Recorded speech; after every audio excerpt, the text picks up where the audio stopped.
আসসালামু আলাইকুম গাইস, একটি নিউ রেসিপি নিয়ে এসলাম। প্রথমে কড়াই নিয়ে নিলাম, তারপর গ্যাস অন করলাম, তারপরে পানি শুকিয়ে তেল দিয়ে দিলাম।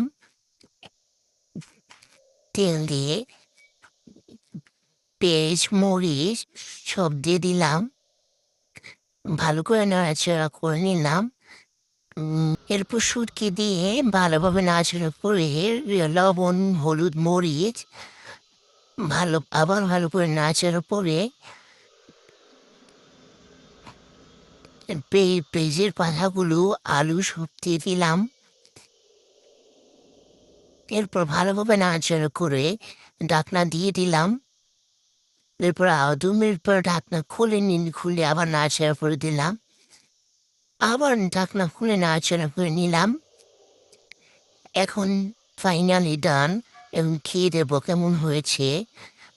বলবো গাইস, সো গুড, এত মজা হয়েছে।